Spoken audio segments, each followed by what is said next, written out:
pessoa que é Guilherme Baliego. Hoje trouxe uma entrevista muito bacana para você aqui no canal. Trouxe o parceiro que fez comigo a PNL, o Daniel Stein. O Daniel Stein, ele é hipnoterapeuta, também é master em PNL. Ele vai trazer um pouco para vocês algumas curiosidades sobre a vida dele, sobre a própria hipnoterapia. Daniel, muito obrigado por estar aqui. Prazer. Muito bom te ver. Prazer é meu. E gostaria que você falasse um pouco para o pessoal aqui como é que funciona a sua história por trás da hipnoterapia, como é que você chegou na hipnoterapia, como é que foi isso? Então, eu cheguei na hipnoterapia meio que por acaso. Uma vez eu vi um anúncio que ia ter um curso de hipnose. Eu não acreditava muito em hipnose, achava que isso daqui era como se diz, meio charlatanismo, teatro. Eu falava, isso daqui não funciona. Eu falava, vamos testar. Tem tanta gente que fala que isso daqui existe, quem sabe? Eu liguei pro cara, só que o curso era de hipnoterapia. Era um curso de hipnoterapia. Eu falei, mas vai aprender a fazer aquelas coisas de colar mão, tirar nome? Ele falou, vai. Tá bom, eu fui, na curiosidade. E lá no curso eu vi uma regressão onde ele tratou tabagismo, onde ele ensinou a tratar ansiedade. De repente eu comecei a ver e falei, puxa, a hipnose é uma coisa incrível, não só que existe, como eu aprendi a fazer todas aquelas coisas que parecia mágica, né? No início a gente acha que parece até mágica, tira nome de pessoa, cola, e todas aquelas coisas da brincadeira que a gente vê nos shows. Só que a gente pode dizer isso aqui de uma forma muito mais séria, entendeu? Eu comecei a ver que a pessoa que tem hipnose e usa ela para brincadeira é que nem você ter uma Ferrari e querer só dar a volta no quarteirão, porque você tem uma ferramenta incrível de mudança, de transformação, e dá para fazer coisas para salvar vidas. A hipnose consegue salvar vidas, consegue chegar na raiz dos problemas das pessoas de uma forma que em 1 ou 2 sessões resolve a maioria dos problemas. Então, na hora que eu vi o potencial que a hipnose tem nesse curso, eu falei, puxa, é isso que eu vou querer fazer, eu vou querer usar isso daqui e vou querer me aprofundar nisso daqui ao máximo. Então, eu fiz esse curso e desde lá, nunca mais larguei a hipnose, fui me aprofundando cada vez mais, até chegar onde eu estou agora. Até o Daniel falou de se aprofundar cada vez mais, a gente chegou aqui e vimos a parede dele. Pessoal, tem tanto currículo aqui, tanta formação que eu fiquei até, falei, nossa senhora, bonito demais.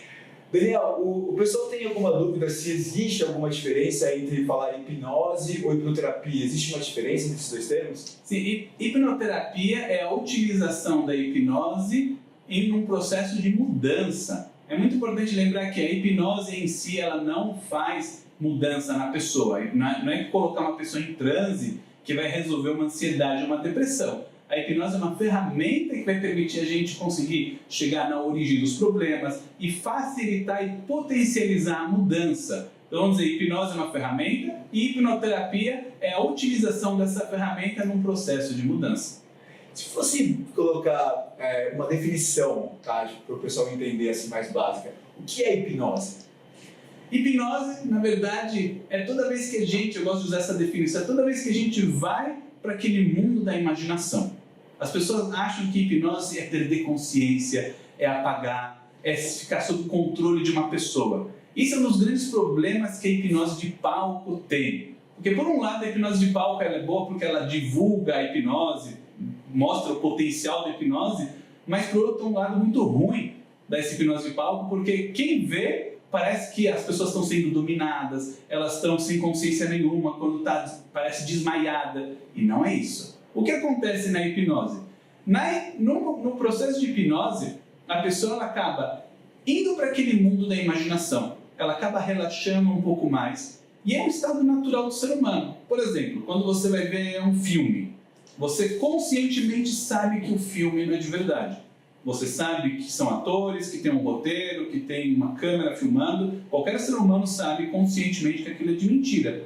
Mas mesmo assim, quando você está vendo o filme, você entra na história, você meio que deixa a tua consciência de lado e entra naquele mundo da imaginação, porque você está querendo isso e você se emociona, você traz sentimentos, você tem toda aquela alteração de emoções. Isso é o que é um estado de hipnose, você está indo nesse mundo da imaginação que é o subconsciente.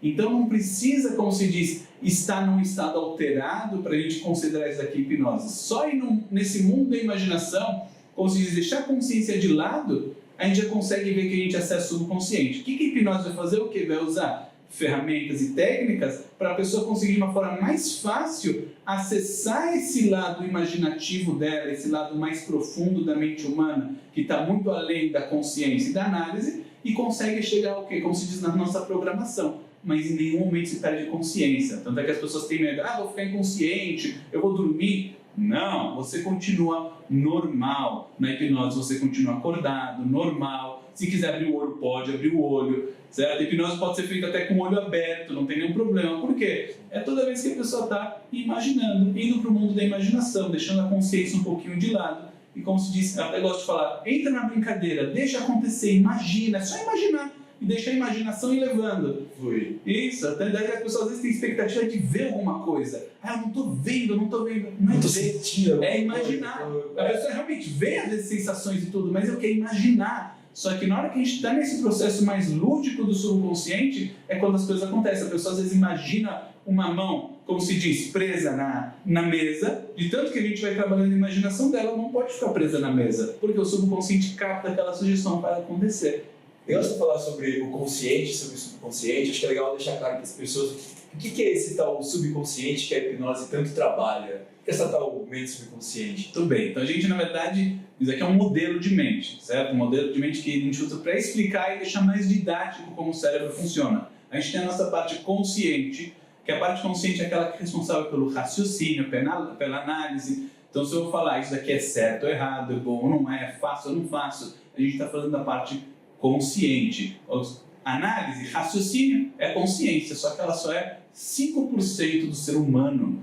95% é o que a gente chama de subconsciente. E quem é o subconsciente? É aquela parte mais instintiva nossa, aquela parte que cuida dos nossos sentimentos, emoções, hábitos, instinto de sobrevivência. Por exemplo, vem um leão te atacar.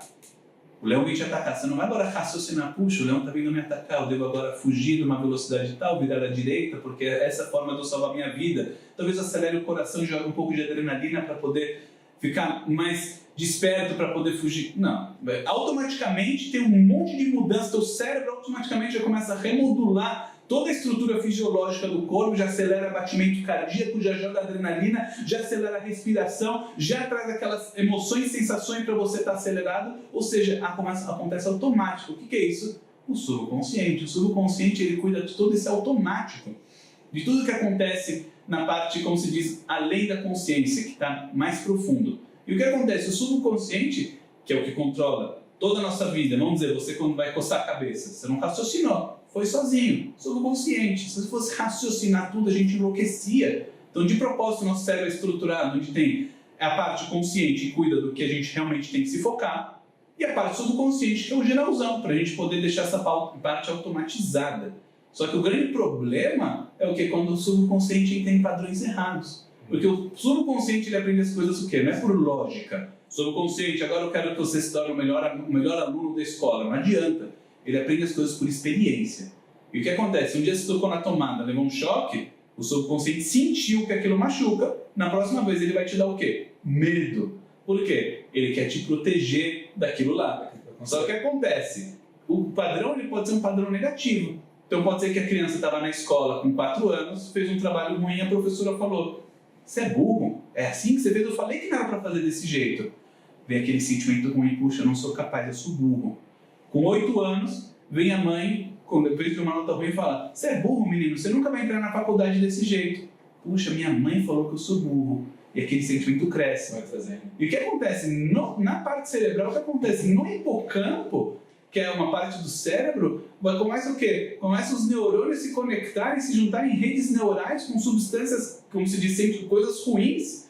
Começa a criar redes neurais negativas no cérebro que vão se fortificando cada vez que aquela emoção se repete. Então, na repetição, com 12 anos acontece igual, com 15 falha numa prova, vem aquilo de novo. Chega uma hora, vai querer ir para a faculdade, simplesmente começa a tremer, não consegue fazer a prova. Ou quando começa a ter uma síndrome do pânico toda vez que vai sair, ou vem uma depressão, vem uma ansiedade. Eles sintomas que na verdade são consequências do quê? De problemas que estão de uma vida toda, entendeu? Então esse é o grande ponto, que a hipnose avançada, que a hipnoterapia avançada, a gente consegue o quê? Transcender todos os sintomas e chegar ao quê? Na origem de tudo que está no subconsciente, naquele ponto central, que o subconsciente, como se diz, é aquela programação do computador.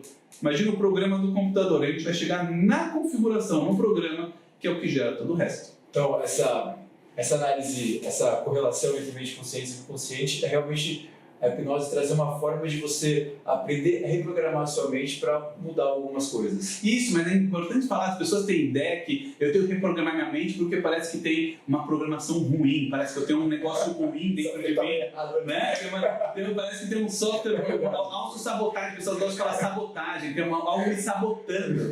E é importante lembrar que não existe sabotagem, né? A gente não tem na nossa mente algo querendo fazer um mal pra gente. Na hora que a gente coloca a pessoa em hipnose e fala com o subconsciente é tipo uma criancinha que ele aprendeu errado. Fala, minha mãe me disse que eu não sou capaz, eu não vou tentar, porque eu sei que eu não vou conseguir. A gente vai fazer um trabalho de pedagogia com o subconsciente, isso que é legal. É um trabalho bem artístico, porque na hora que a gente está com a pessoa em transe, eu estou fazendo um trabalho de hipnoterapia, eu vou na hora montar para a pessoa aquilo que ela vai me trazendo e eu vou ajudando ela, guiando ela a resolver e reeducar o subconsciente ao novo padrão. Então isso que é muito legal, a gente vai reeducando a mente ao quê? A expandir consciência, perceber por um outro lado, ver que na verdade quando a professora falou isso, ela não quis dizer que não era capaz, ela achou que essa é a forma de motivar, não foi a intenção verdadeira dela. Então a gente vai dando outras percepções para o subconsciente e fazendo ele enxergar de outras maneiras, e daí aquela rede neural negativa e errada do cérebro, ela acaba o que? Na hora que a gente colapsa com coisas boas, acaba se destruindo e a pessoa consegue o quê? Ter um comportamento mudado e aquela coisa vai embora. Até dizem que o subconsciente ele é igual mandado do consciente, né? O inconsciente acredita, parece que realmente ele adere àquilo, né? Então, na hora que a pessoa ela, conscientemente ela fala, repete várias vezes, chega uma hora que passa para o subconsciente. Isso daqui era o trabalho de Emile Coué. Emile Coué, com a autossugestão consciente, ele falava que na hora que a gente vai repetindo uma autossugestão várias vezes, eu sou bom, eu sou bom, eu sou bom, eu sou bom, eu sou bom, 20 vezes por dia, chega uma hora que passa para o subconsciente. Só que o problema é que se tem uma programação ruim, que tem um impacto emocional muito forte, o consciente não vai conseguir vencer. Porque a emoção fica com muito mais força no cérebro, entendeu? Então a consciência não vai vencer. E às vezes a consciência também engana a gente. A gente acha, eu tenho certeza porque eu tenho pânico, porque com 13 anos eu sofri bullying. Daí você vai ver na hipnose, não é porque com 3 anos morreu o periquito e a pessoa se sentiu sozinha, é uma coisa ridícula. Morreu o periquito, se sentiu sozinha, se sentiu mal, sensação de perda, e isso acabou acarretando todo o resto e o problema. Então, às vezes a consciência, entendeu? Ela não tem nem noção da coisa, porque são sistemas diferentes. A consciência ela vai usar lógica e raciocínio, e o subconsciente vai ser o quê? Imaginação, sentimentos, emoções, são sistemas diferentes.